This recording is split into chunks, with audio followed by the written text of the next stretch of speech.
Oui, donc j'ai juste légèrement modifié le titre en remplaçant perception par représentation. Donc, je vais vous parler de l'Empire perse. L'Empire perse achéménide, bon, je vais dire beaucoup de choses qui sont sans doute connues déjà d'un certain nombre d'entre vous, voire de tous, mais qui sont nécessaires bien sûr à ce tableau. L'Empire perse achéménide, donc, c'est un empire qui s'est construit à partir du milieu du VIe siècle, par suite des conquêtes de Cyrus et de ses successeurs Cambyse et Darius. C'est un empire qui a duré plus de 2 siècles, de 550 environ à 330. Au moment de sa plus grande extension, vous avez là une carte qui vous le représente grossièrement, donc le moment de sa plus grande extension, c'est sous Darius, au début du 5e siècle. Cet empire s'étendait de l'Indus à la mer Égée, et du Caucase au golfe Persique, ainsi qu'à la Libye et à la Nubie. Et de ce fait, cet empire incluait bien sûr de nombreuses contrées avec leurs peuples divers. À l'aune de cet empire, le plus étendu du Proche-Orient ancien avant l'empire d'Alexandre, les peuples étaient des entités de niveau inférieur, appelées à entretenir un rapport de soumission avec le pouvoir central qui s'est doté de structures administratives et militaires de contrôle, avec les satrapies et leurs satrapes qui étaient tous des nobles perses et non pas des ressortissants des peuples soumis. Pourtant, cet empire n'a jamais été assimilateur.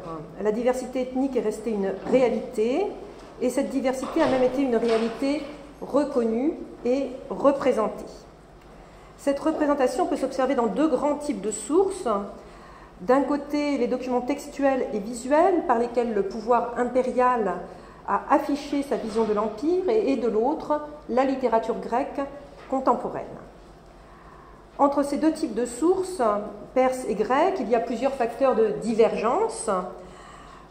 En premier lieu, la position géopolitique. Le roi présente un point de vue interne à l'Empire, alors que les Grecs ont une position variable par rapport à l'Empire. Certains des Grecs, ceux des cités d'Asie mineure, ont été l'un des peuples de l'Empire entre le milieu du VIe siècle et les guerres médiques, avant de cesser de l'être pour environ 90 ans.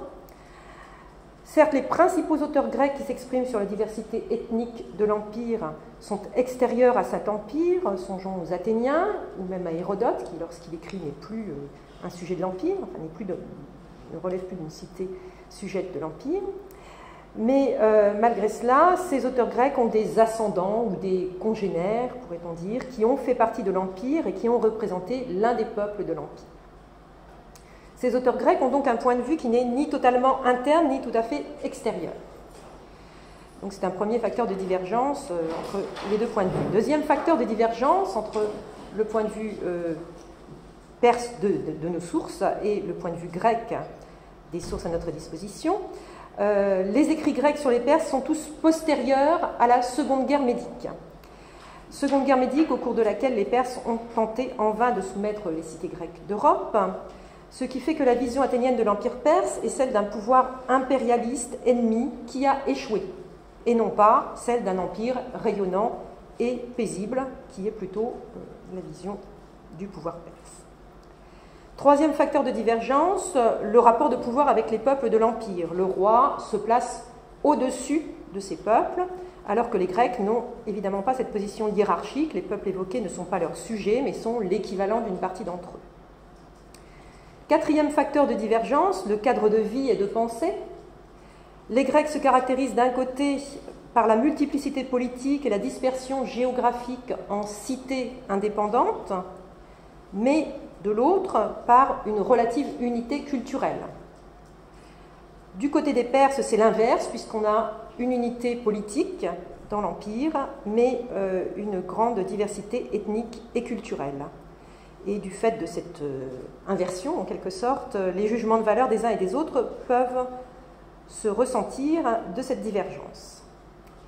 Enfin, les sources à notre disposition sont de nature différente dans l'un et l'autre cas. Les inscriptions officielles des Perses et des écrits littéraires comme le récit d'Hérodote, par exemple, n'ont ni la même fonction, ni le même public. En quoi ces 2 approches de l'ethnographie de l'Empire peuvent-elles donc se rejoindre ou pas, Ce sera la ligne directrice de notre propos. Alors nous allons commencer par voir ce qu'il en était de la représentation des peuples de l'Empire dans l'idéologie impériale. Et l'on constate que, loin d'être gommée, la diversité ethnique de l'Empire est proprement affichée par le grand roi. Elle est affichée d'une part dans les inscriptions royales, où le souverain s'exprime sur son pouvoir. Elle est affichée d'autre part dans l'iconographie des reliefs qui ornaient les palais ou les tombes des rois. Tous ces documents étaient exécutés sur commande du roi de Perse, qui était à la tête de l'Empire, et ils témoignent bien évidemment de l'idéologie impériale.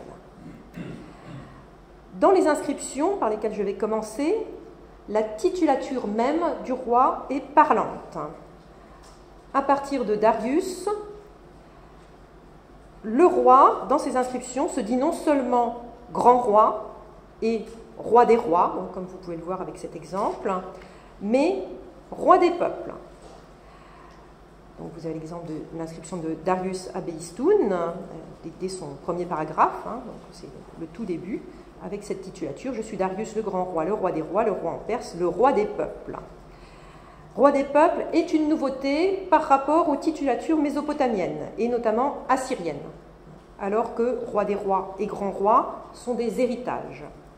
Et cette innovation, avec l'appellation de roi des peuples, manifeste la volonté d'afficher un lien direct entre le roi et chacun des peuples soumis à son pouvoir. C'est une manière, bien sûr, d'affirmer aussi qu'il est leur seul véritable souverain.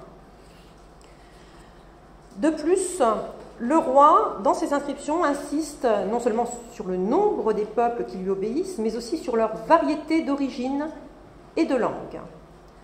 Darius et ses successeurs se proclament tour à tour, je vous ai mis la traduction des principales expressions: le roi de peuples nombreux, le roi des peuples aux nombreuses origines, le roi des peuples de toutes origines, le roi des pays aux nombreuses langues. Dans les inscriptions, les peuples eux-mêmes apparaissent nommés un à un dans un certain nombre de listes qui comptent chacune jusqu'à une trentaine de noms.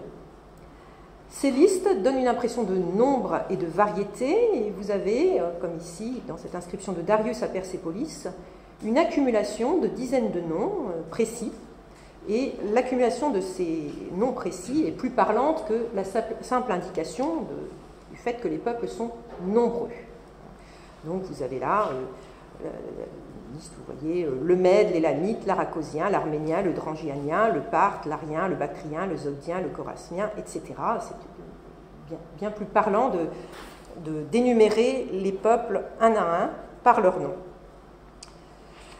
Dans les différentes listes de l'Empire perse, des inscriptions royales, les peuples qui sont énumérés font l'objet globalement de deux grands types d'affirmations.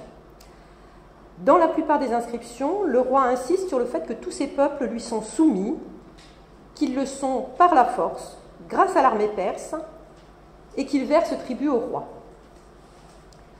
Cette insistance sur la soumission des peuples rois se retrouve notamment dans l'inscription de Darius à Behistun, dans laquelle Darius relate l'histoire des circonstances de son avènement. Là, vous avez une photo un peu floue.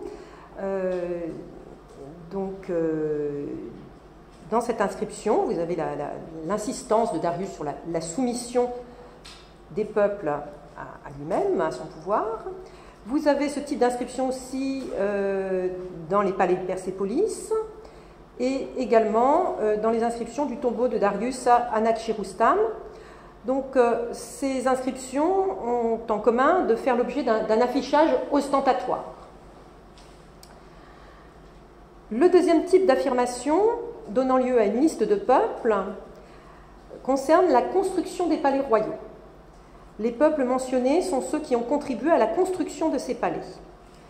Et là, je pense en particulier aux chartes de fondation, dont vous avez un exemple ici. Les chartes de fondation qui étaient appelées à être enfouies, non pas affichées de manière ostentatoire, et qui étaient donc plutôt destinées à la postérité ou aux dieux. Vous avez par exemple la charte de fondation du palais de Suse, qui précise la contribution en matériaux de divers pays de l'Empire, mais également la contribution en main-d'œuvre artisanale de divers peuples de l'Empire. Et vous avez ici un extrait de l'inscription de Darius à Suse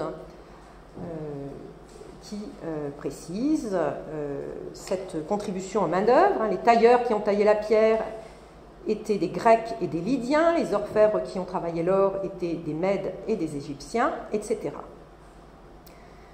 On sait que la mise à contribution de spécialistes d'origine ethnique diverses était une pratique réelle des rois de Perse, que ce soit dans la construction ou en médecine, par exemple, ou dans tous les types de services dont le roi pouvait avoir besoin. Mais le besoin de préciser ces origines diverses relève de la même logique que les énumérations de peuples soumis dont nous avons parlé tout à l'heure. Cette charte de Suse affiche certes la variété des richesses de l'Empire et sa diversité ethnographique, mais son sens est clairement politique. La construction du palais symbolise le contrôle de l'Empire. Au total, si l'on se cantonne au texte des inscriptions, les peuples ont tous en commun, d'une part, d'être subsumés par le terme de Dayava, donc singulier Dayou, qui désigne les peuples, les pays. C'est un terme qui les désigne comme des entités similaires entre elles. Et d'autre part, ces peuples ont en commun d'obéir au grand roi et de lui verser tribut. Les particularités ethniques dans les inscriptions se limitent pratiquement aux précisions que l'on vient de voir sur les spécialités artisanales. Et on ne trouve guère d'éléments descriptifs dans les textes du pouvoir que nous avons retrouvés. À part cela, la variété textuelle est exclusivement onomastique, comme dans la liste que nous avons vue tout à l'heure. Il n'en va pas de même dans l'iconographie, puisque l'une des caractéristiques de l'iconographie impériale des Perses est dans la figuration d'un ensemble de 2 à 3 dizaines de peuples soumis, qui sont principalement représentés dans 2 fonctions symbolisant leur subordination. La fonction de porteur de trône et celle de porteur de présent. Les porteurs de trône, alors je suis désolée, c'est une très mauvaise figure que je vous propose là, mais ce sera faute de mieux. Les porteurs de trône figurent notamment sur des parois de tombes royales.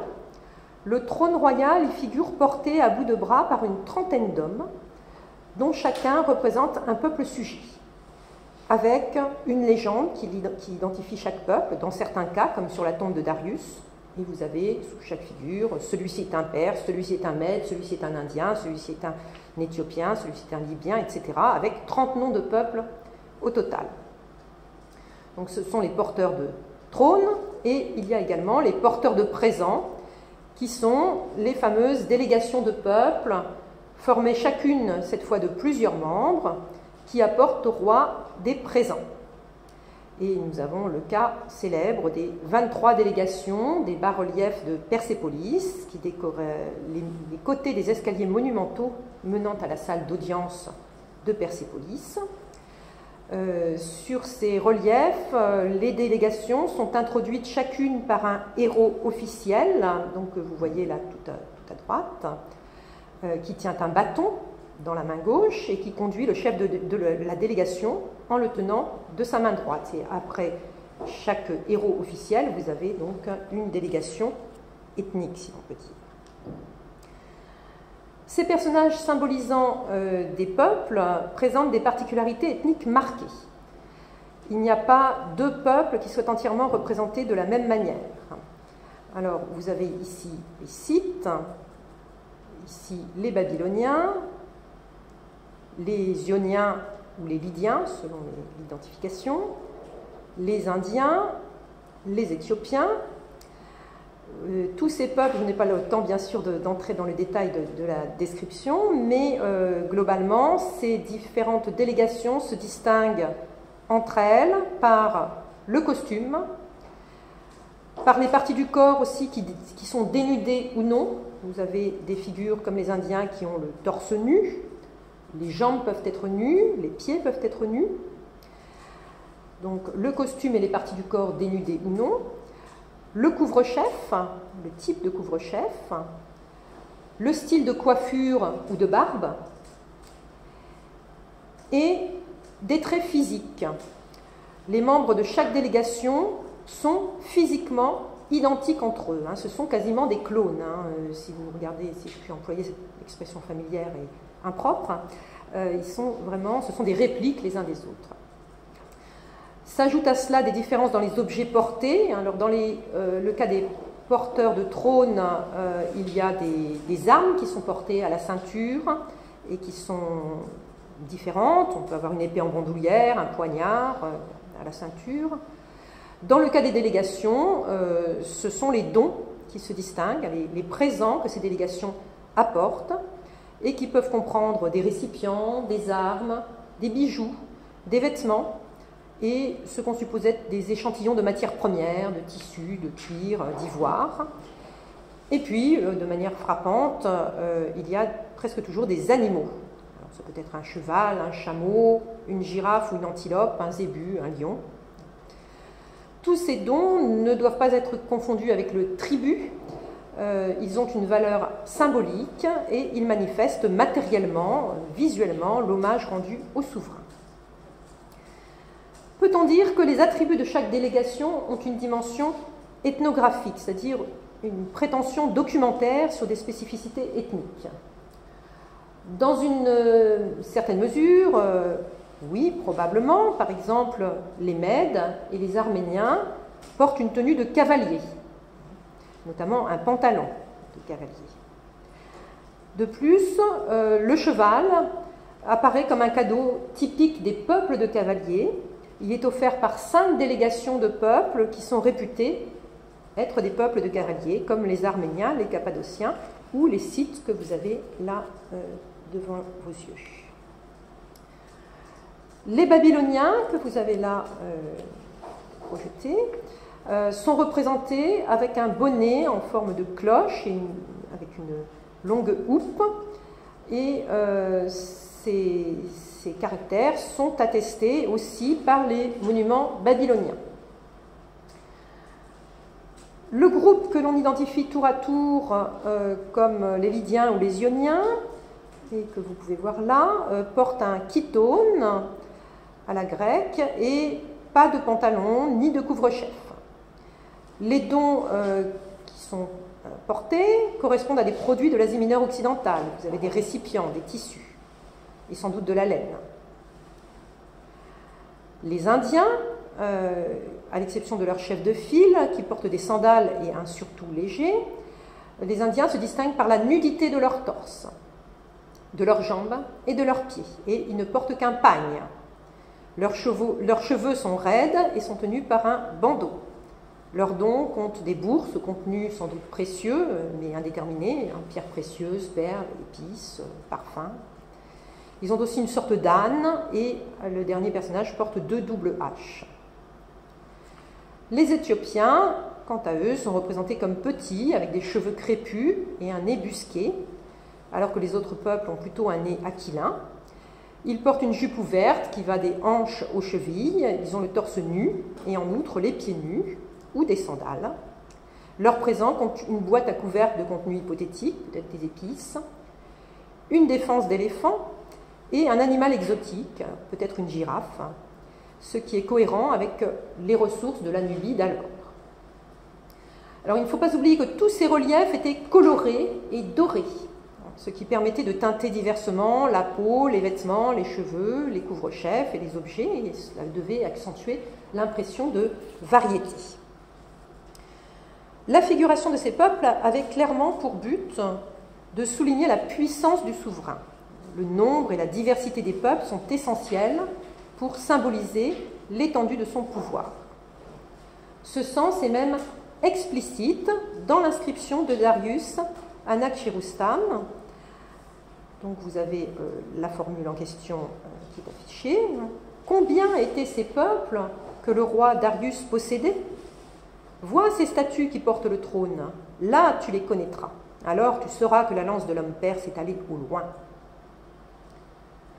Au total, il est clair que cette double représentation textuelle et visuelle des peuples de l'Empire, de leur nombre et de leur diversité, vise à magnifier l'étendue du pouvoir royal et sa grandeur, la richesse des composantes de son empire, leur parfaite soumission au roi et la capacité de ce dernier à assurer l'harmonie à l'intérieur de son empire. Ce n'est pas un catalogue administratif, ce n'est pas une liste complète à prétention réaliste, mais un tableau à caractère symbolique, un sujet de fierté et l'outil de l'affirmation de la puissance royale. On a souligné à l'envi, non sans raison, le sens politique de ces représentations, qui est du reste transparent. Mais ce sens politique d'exaltation du pouvoir impérial n'épuise pas le sens de ces représentations. D'une part, on ne peut nier que le pouvoir perse a manifesté ainsi une attention peu commune aux particularités ethniques, perçues comme une richesse ne méritant nullement le rejet ou l'indifférence. D'autre part, cette reconnaissance figurée, à laquelle pouvaient être sensibles des délégués de peuple se rendant à la salle d'audience, avait un répondant très concret dans les pratiques de l'Empire perse. Cet empire n'a jamais pratiqué la moindre forme d'impérialisme culturel. Il n'a notamment rien fait pour imposer sa langue, pour imposer sa religion, non plus que d'autres usages culturels tels que vêtements, coiffures et autres pratiques liées au corps et dont témoignent les reliefs. L'Empire perse paraît même avoir favorisé le maintien des particularités ethniques. Même les groupes de déportés étaient maintenus ensemble et formaient communauté tout en ayant obligation de payer tribut. On a l'exemple des Érythréens déportés en 490 de l'île d'Eubée, qui ont été déportés jusqu'aux abords de Suse, dans le sud-ouest de l'Iran, et qui, d'après Hérodote, avaient été maintenus ensemble et pratiquaient toujours leur langue et leurs usages près de 50 ans après leur déportation. C'est très différent des pratiques assyriennes antérieures, puisque les Assyriens pratiquaient allègrement la déportation, en particulier pour démanteler des communautés de leur côté, de manière à diminuer la capacité de résistance de ces communautés. Et les Assyriens cherchaient parfois à imposer un changement de langue et de mœurs aux groupes déportés. On parle parfois, à propos de l'Empire perse, de politique de tolérance, ou au contraire, plus récemment, de politique pragmatique visant à préserver la paix interne dans l'Empire.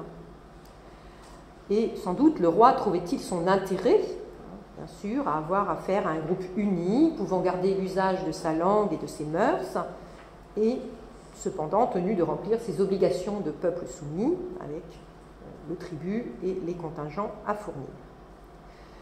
Le roi n'en reste pas moins original en concevant son intérêt de la sorte, en faisant reposer la force de son empire sur celle des identités ethniques en son sein. Ce qui fait que cette représentation n'est pas à considérer comme une coquille vide et comme un simple affichage, mais qu'elle symbolise aussi l'esprit d'une pratique. Qu'en est-il des écrits grecs ? Rendent-ils compte de la diversité ethnique de l'Empire? Comment l'interprètent-ils? Et subissent-ils l'influence des représentations royales? Il faut noter d'abord que la terminologie grecque peut donner, de prime abord, l'impression que les Grecs étaient indifférents à la diversité ethnique de l'Empire, voire qu'ils la gommaient. Nous parlons en effet des Perses, nous parlons de l'Empire perse, mais les Grecs, la plupart du temps, parlent du roi, pour symboliser l'Empire perse et ses décisions, du roi, du grand roi, et ils parlent surtout des barbares, pour parler des sujets de ce grand roi. Et dans les deux cas, cela tend à réduire la diversité ethnique. À sa plus simple expression. L'appellation de barbare à propos de l'ensemble des sujets de l'Empire revient à faire d'eux un magma indistinct dont la caractéristique commune est négative, celle d'être des non-grecs, les autres, le cas échéant les ennemis, un ensemble auquel on prête une unité factice. De même, alors que plusieurs formules de la titulature royale ont fait l'objet de traductions grecques, on trouve dans les textes grecs « roi des rois », on trouve dans les textes grecs une traduction de « grand roi », ce n'est pas le cas de « roi des peuples », qui est une expression qui n'est jamais employée dans les textes grecs conservés. Pourtant, malgré cela, la diversité ethnique de l'Empire est soulignée par les Grecs dans deux types de contextes plus particulièrement. Bien sûr, je ne citerai que des exemples, je ne ferai pas aujourd'hui le tour de la question. on peut s'arrêter à deux types de contextes tout particulièrement, les évocations athéniennes des guerres médiques et le récit d'Hérodote. Dans les évocations athéniennes des guerres médiques, il est fréquent de souligner le nombre des peuples de l'Empire pour prouver la puissance de cet empire et exalter indirectement la force plus grande encore des Grecs qui ont infligé une défaite à cet empire, puisque les multiples peuples de cet empire sont aussi ceux qui fournissaient des contingents à l'armée d'invasion de la Grèce de Rome. Donc, vous avez différents exemples particuliers dans les oraisons funèbres, celle de Lysias par exemple, avec la représentation de Xerxès qui conduit contre la Grèce une foule si prodigieuse de troupes terrestres qu'il serait trop long d'énumérer les peuples qui la composaient. Le récit d'Hérodote, de son côté, c'est, comme vous le savez, notre source majeure sur l'histoire de l'Empire, sur son organisation, sur ses composantes. Ce récit d'Hérodote parle bien sûr, lui aussi, des barbares au sens général, à propos de l'ensemble des sujets de l'Empire. Il parle aussi du grand nombre des peuples ayant participé à l'attaque des Grecs, mais il va bien au-delà. Chez lui, les peuples de l'Empire sont non seulement nombreux, mais d'une extrême diversité dont il donne une image concrète et détaillée. Cette diversité se lit d'abord dans des listes de peuples à caractère systématique. Ces énumérations sont faites quand il est question des deux grands types d'obligations qui incombent au peuple de l'Empire, l'obligation fiscale et l'obligation militaire.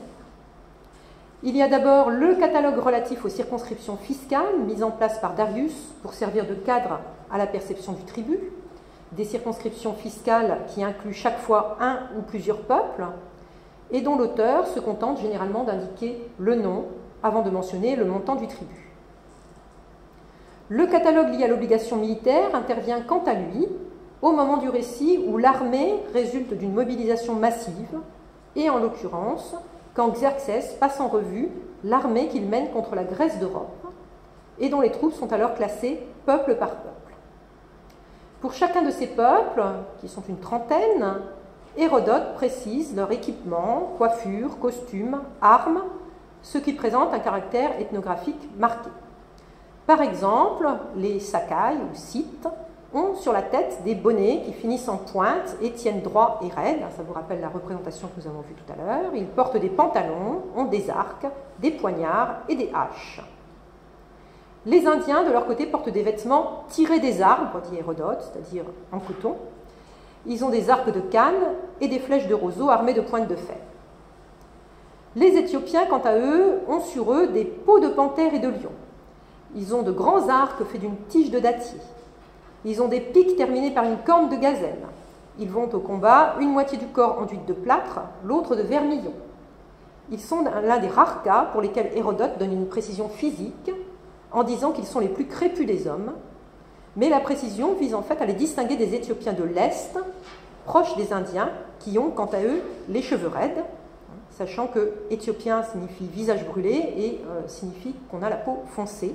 Il s'agit donc de distinguer ces deux types de peuples à la peau foncée. Le catalogue d'Hérodote peut se comparer aux inscriptions et représentations royales qui l'ont sans doute indirectement inspiré. Ce sont des constructions animées du même esprit. La diversité ethnique de l'Empire est figurée de manière frappante comme une manifestation de l'étendue de sa puissance. Hérodote saisit parfaitement le sens de cette revue. Et l'on a pu dire que c'était là un exemple impressionnant de réception de l'idéologie impériale par un grec d'Asie. Le but du roi et celui d'Hérodote sont évidemment différents. Dans le cas des Perses, il y a exaltation du pouvoir par celui qui le détient. Dans le cas d'Hérodote, le sens de cette revue de peuple se modifie sans doute sous l'influence d'une vision grecque a posteriori. Étant donné que, comme le sait le lecteur d'Hérodote, les Grecs vont vaincre cet empire multiethnique, rappeler ce caractère à la veille des grands affrontements permet de rehausser leur exploit. Néanmoins, la présence de la diversité ethnique dans le récit d'Hérodote ne s'arrête pas là. La diversité ethnique de l'Empire est en fait au cœur de son histoire. Elle y a une valeur structurante.